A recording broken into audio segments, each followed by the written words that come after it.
Sud Radio Regard de Femme, Michèle Vianès. Bonjour Michèle. Bonjour Jean-Marie. Présidente et fondatrice de l'organisation non gouvernementale Regard de Femme. Michèle, une loi qui ne pouvait pas vous échapper, c'est pour ça que vous y revenez ce matin, c'est cette loi qui applique un scrutin paritaire entre les femmes et les hommes dans toutes, j'ai bien dit toutes, les communes de France, y compris les plus petites. Enfin, je dirais 25 ans après l'application du scrutin paritaire dans les communes de plus de 3500 habitants, la même loi s'applique dans toutes les communes de France.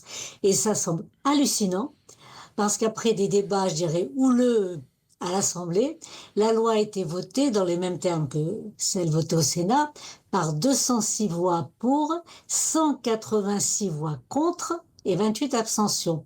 Alors c'est le groupe Horizon qui s'est abstenu et les Républicains, le Rassemblement national, qui ont voté contre. Et d'ailleurs, et même en fin de séance, un amendement qui a été voté à une voix près a failli reporter l'application de la loi en 2032 ou peut-être 2033 au calendes non pas grec mais française, comme l'a dit la rapporteure. Exactement. Alors pourquoi c'était important ce texte pour vous ? Parce que dans une société démocratique, la gouvernance ne peut se réaliser sans la participation des femmes à armes égales au niveau des instances politiques élues. Et il y a en France 25 000 communes de moins de 1000 habitants.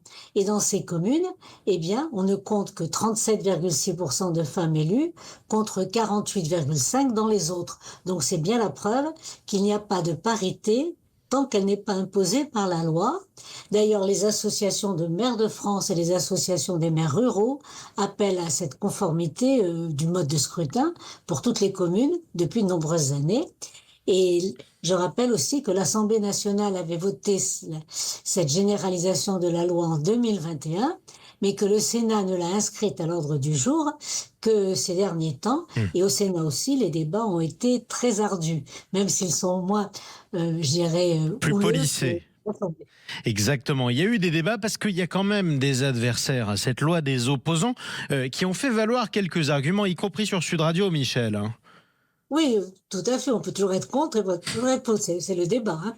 Heureusement qu'on peut débattre tranquillement. Absolument. Radio interposée. Donc on entend toujours les mêmes résistances et les mêmes arguments chaque fois qu'il y a une évolution de la loi. Et alors qu'une fois que la loi est votée, elle s'est toujours appliquée sans problème. Je le signale. Alors, les arguments. Premier, ce serait vexant pour les femmes d'être élues parce que la parité est obligatoire. Quand les hommes sont élus tout seuls, ça gêne personne. Et alors, l'argument le plus important sur cette loi, c'est qu'il n'y a plus de panachage possible. Parce que j'explique pour les auditeurs et auditrices qui l'ignorent, il est toujours possible de rayer des noms sur la liste. C'est ce qu'on appelle le fameux tir au pigeon.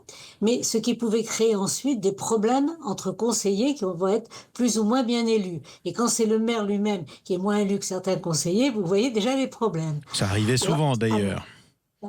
Cette année, il y a une nouvelle argutie. Alors celle-ci, je l'avais jamais entendue. Il y aurait moins de femmes que d'hommes dans les communes de moins de 1000 habitants. Vous voyez l'argument ? Et puis, bien sûr, l'habituel, on ne pourra pas trouver de femmes pour être candidate. Alors nous leur répondons, quand on cherche, on trouve.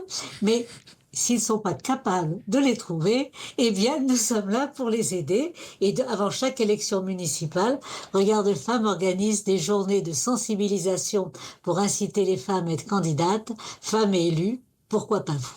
Eh bien, écoutez, on va vous envoyer prêcher la bonne parole dans ces petites communes, en tout cas. Merci beaucoup, Michèle Vianès. Je rappelle qu'on vous retrouve samedi prochain pour un nouveau Regard de Femme. Merci à vous et bonne journée.